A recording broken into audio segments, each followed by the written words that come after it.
VK news, राष्ट्र के नाम। नमस्कार, स्वागत है आपका वीके न्यूज में। सीडीएस विपिन रावत और 13 जवानों के निधन पर पूरे देश में शोक का माहौल है। इस दुखद घटना पर इजराइल, श्रीलंका, रूस ही नहीं पाकिस्तान ने भी अपनी संवेदना व्यक्त की, पर चीन ने अपना असली रंग दिखाई दिया। ऐसी बात कह डाली कि युद्ध भी हो जाए तो कोई बड़ी बात नहीं। सीडीएस की मौत पर चीन का संवेदनहीन चेहरा सामने आया है। धोखेबाज चीन सैनिकों का सम्मान करना भी भूल गया। वो शहादत के वक्त भी नैतिकता भूल गया। वो भूल गया कि संवेदना कैसे व्यक्त की जाती है। सीडीएस विपिन रावत के निधन के बाद चीनी सरकार के भोपू ग्लोबल टाइम्स ने भारत की सेना के अनुशासन पर सवाल उठा दिए। जनरल रावत के निधन को चीन ने भारतीय सेना की खामी का नतीजा बताया है। बताते हैं ग्लोबल टाइम्स ने अपने लेख में क्या क्या लिखा है। ग्लोबल टाइम्स ने लिखा, हेलीकॉप्टर क्रैश में भारत के रक्षा प्रमुख की मौत ने न केवल भारतीय सेना में अनुशासन और युद्ध की तैयारियों की कमी को उजागर किया है, बल्कि देश के सैन्य आधुनिकीकरण को भी भारी झटका लगा।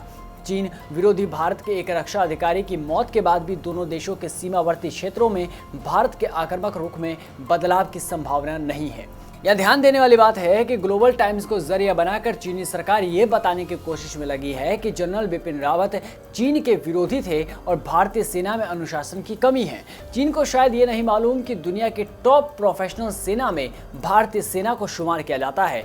उसे चीन अनुशासनहीन सैन्य संस्कृति वाला बता रहा है। चीन कह रहा है कि भारतीय सेना ने एसओपी को फॉलो नहीं किया। शायद जिनपिंग सरकार के मुखपत्र ग्लोबल टाइम्स के संपादक हु शिजिन जी को ये नहीं मालूम कि शहीद सैनिक भले ही दुश्मन देश के क्यों ना हो, सबकी नजरें झुक जाती है, आंखों में दूसरे सैनिक के प्रति सम्मान होता है।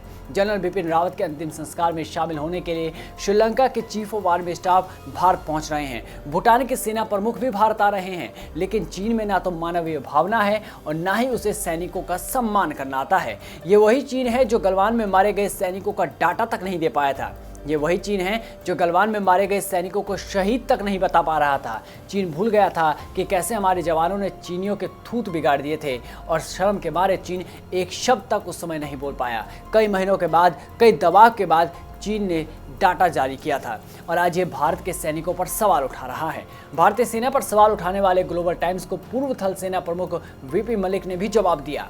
सामाजिक नैतिकता और मूल्यों की बड़ी कमी है, ऐसे में हम पीएलए से क्या उम्मीद लगा सकते हैं। सीडीएस विपिन रावत के निधन पर चीनी मुखपत्र द्वारा असंवेदनशील और अनुचित टिप्पणी, कोई भी देश सहानुभूति और नैतिकता की ऐसी कमी कैसे दिखा सकता है। लेकिन ये चीन है, उसके पास मानवाधिकारों के हनन और युद्ध अपराध का इतिहास है। चीन के आरोप बता रहे हैं और चीन के शब्द बता रहे हैं कि उसके दिल में ना तो संवेदना है और ना ही मानवीय भावना।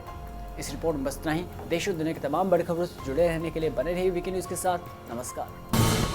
ये है ड्रीम मीडिया नेटवर्क और आप देख रहे हैं देश का पहला 24/7 digital news channel VK news, राष्ट्र के नाम।